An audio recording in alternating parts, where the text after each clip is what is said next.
केमती अछंती पिलामाने भलरे अछंती ना सेमती भलरे थांतु। स्वागत करुछि मु आपनको फेवरेट चैनल सुपर स्टडी को। तो फाइनली पिलामाने आज आमे +3 फर्स्ट ईयर फर्स्ट सेमिस्टर रो कोर पेपर 2 जहाँ को आमे माने आमे तो फर्स्ट वीडियो रे कोर पेपर 1 बा मेजर पेपर 1 रो सिलेबस आमे देखिथिले। तो आज आमे कोर पेपर 2 बा एनईपी अनुसार जहाँ को आमे मेजर पेपर 2 बोली कहिताउ। तो आज तार सिलेबस देखिबा मेजर पेपर 2 बा कोर पेपर 2 रे हमको कौन सब पढ़िबार अछि और आमे कौन पढ़ी के एग्जाम को दबा। तो डेरी नक वीडियो को स्टार्ट करवा। तो फास्ट पिला माने फास्ट जिनस हूँ मु ओडिया रे कौन सिलेबस आणुची। फास्ट जिनस तो एटा कि मु ओडिया रे कौन सिलेबस आपण मानकु देखुची। बहुत सारा यूट्यूबर अछंती जो माने कि इंग्लिश रे सिलेबस देखांती बट मु ओडिया रे आणुची एथि पई कि पिला माने कारण +2 रे प्राय मु जेति कि जानिची तो बहुत पिला आर्ट्स रो तो जेंतु बहुत पिला ओडिया रे ही रखी थांती +2 तो डायरेक्टली से मानकु +3 के आसिया पई तो बहुत लोग ओडिया रु इंग्लिश को कन्वर्ट कर दे थांती। बहुत पिला अछंती एमिति ओडिया टू इंग्लिश कन्वर्ट कर दे थांती +3 बेले। तो जेहेतु इंग्लिश को आमे कन्वर्ट करूचे आउ किछि पिला थांती जो ओडिया रु ओडिया ही रखी थांती कि तांको इंग्लिश रे कन्वर्ट करिवार नाही। तो पिला माने डायरेक्टली आमे ओडिया रु इंग्लिश को कन्वर्ट जेहेतु करूचे बा इंग्लिश रे जदि मु आपनको सिलेबस प्रोवाइड करूची ताहले पिला माने आपनको से सिलेबसटा को बुझिबा को ही बहुत टाइम लागि जिवो। तो सेथि लागि मु आपनको ओडिया रे एथि पहुंचे आपण फास्ट ओडिया रे सिलेबसटा को देखंतु। कारण देखो ओडिया रे सिलेबस कहले कोन आमे ओडिया सहित एते कनेक्टेड अच्छे तो ओडिया सहित हमको एते किछि माने प्रॉब्लम फेस करिया को पड़िबोनी बट इंग्लिश रे टिके सेमति हुए पिला माने मु बुझी पारुची। तो सेथि लागि आमे फास्ट ओडिया रे देखिबा आमे इंग्लिश रे भी सिलेबस मु आपनको देखाई देबी जो मानकर इंग्लिश रे अछि। तो वीडियो को देरी न करी चलंतु स्टार्ट करिबा कि हमको कोर पेपर 2 रे कौन पढ़िबार अछि। तो लेट्स गो। तो फास्ट देखो एठी हमको 4टा यूनिट पढ़िबार अछि। जेमती कोर पेपर 1 रे आमे 4टा सिलेबस पढ़ुतिले कोर पेपर 1 रे जेमती 4टा सिलेबस पढ़ुतिले कोर पेपर 2 रे भी आमे 4टा सिलेबस पढ़िबा। जो माने भी कोर पेपर 1 रो पॉलिटिकल साइंस रो सिलेबस देखिनो तो मो चैनल रे ऑलरेडी मु पोस्ट करि सारी छी तो जाई सेठी देखिनेबे। तो चलंतु स्टार्ट करिबा। आमे 4टा यूनिट पढ़िबा। फर्स्ट यूनिट रे देखंतु कोन अछि ना फर्स्ट यूनिट रे आमे कोन पिला माने फास्ट यूनिट रे आमे कौन पढ़िबा ना भारतर संविधान मौलिक संरचना basic structure of the Indian constitution कौन पढ़िबा ना संविधान सभा और संविधान फास्ट पढ़िबा। कॉन्स्टिट्यूशन पढ़िबा फास्ट आमे। देन पढ़िबा मुखबंध बा प्रस्तावना जहाँ को आमे प्रियम्बल कहूँ। पिला बेले व्यस्त हुंतुनी आमे इंग्लिश रे भी देखिबा। तो देन फास्ट कौन पढ़ले आमे ना संविधान सभा और संविधान। सेकेंड रे पढ़िले मुख्यबंध बा प्रस्तावना। थर्ड रे पढ़िबा कोन ना मौलिक अधिकार बा फंडामेंटल राइट। एटा पिला माने जो कोर पेपर 2 टा हो किबा +3 रो जो भी ऑनर्स को माने सोशियोलॉजी हो ओडिया हो हिस्ट्री हो एजुकेशन ऑनर्स हो तो एई सब +2 फर्स्ट ईयर आमे गोटे +2 आमे 2टा बुक पढ़ुतिले। फर्स्ट ईयर गोटे बुक पढ़ुतिले सेकेंड ईयर गोटे बुक पढ़ुतिले। तो एई जो +2 रो फर्स्ट ईयर बुकटा को जहाँ भी आमर सबू जिनस थिला तो ये +3 रो फर्स्ट सेमिस्टर रे से सबू जिनस। तो जो माने +2 रो फर्स्ट सेमिस्टर रे सॉरी +2 रो फर्स्ट बुकटा जो पढ़िच फर्स्ट ईयर बुकटा पढ़िच तो से माने एई सबू विषय रे बहुत सारा नॉलेज तांका पाखे थिबो। जदि भी नाही तो विश्वास करंतु मु आपनको सबू प्रोवाइड करिवि नोट सहित गोटे गोटे कर डाउट आपनको क्लियर करिवि। तो व्यस्त होंदुनी।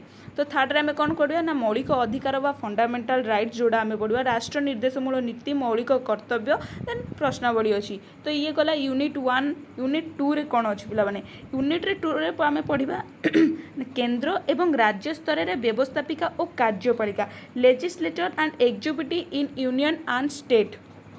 देन कौन पढ़िबा ना व्यवस्थापिका संसदर गठन आईन प्रणयन प्रक्रिया राज्य व्यवस्थापिका। फिफ्थ अच्छी कौन ना कार्यपालिका राष्ट्रपति और राज्यपाल।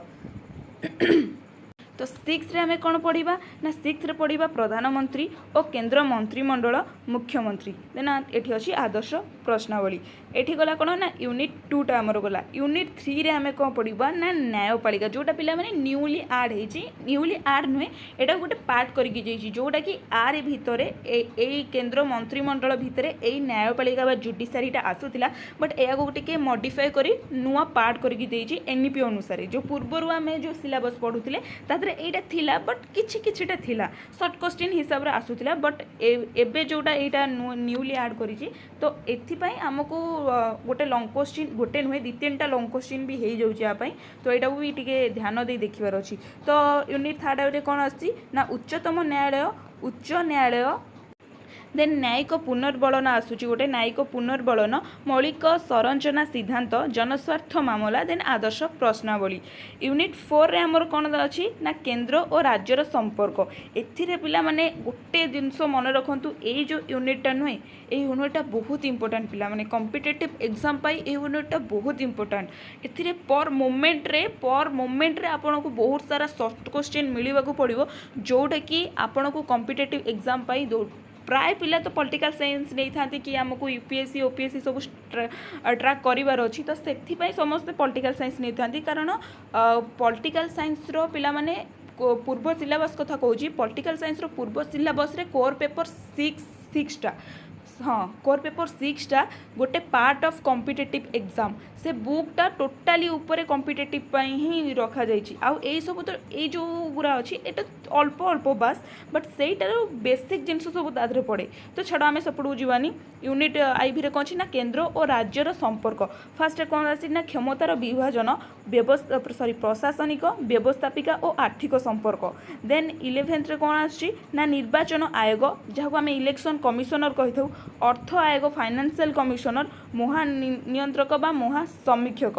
देन यूनिट आईवी रे कौन ना नीति आयोग आंतरराज्य परिषद द्रव्य और सेवाकर परिषद जहाँ आम जीएसटी बोली कही था। तो पिला माने एई थिला आपण मानकर कोर पेपर +3 फर्स्ट सेमिस्टर रो कोर पेपर बा एनईपी अनुसार जहाँ आम मेजर पेपर 2 कहूँ तो तार सिलेबस थिला। तो सिलेबस को आम भल से देखिने सॉरी मुझे आपको इंग्लिश रे भी देखा चाहिए।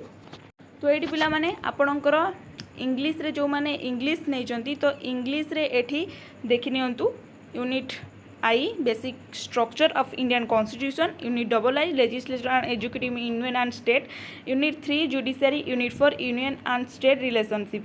तो ये आपंकर इंग्लिश रे जो माने इंग्लिश नहीं एठी भी भल से देखि नियंतु सेठी ओडिया रे आमे परिचित हो गले एथरे इंग्लिश रे आमे परिचित हो जिबा ए सब जिनस सेम अछि आमको सेम जिनस ही पढ़िबार अछि। तो आशा करुँच भिडियोटी आपण मानक बहुत हेल्पफुल होइथिबो। जदि भी हेल्पफुल होइछि ताले लाइक कमेंट शेयर करंतु आ आपणक सांग मानकु शेयर कर दियंतु। तो केबेठारु क्लास करबा आपणकर एइटा होछि कार्य कि आपणको केबे आपणको इच्छा रे आमे एक्चुअली तो आपणकर केबेठारु क्लास करिवार इच्छा होछि कि आपण माने केबेठारु क्लास करबा को चाहउछंती तो कमेंट रे सेइ जिंसटा कहंतु। रहिली नमस्कार, जय जगन्नाथ।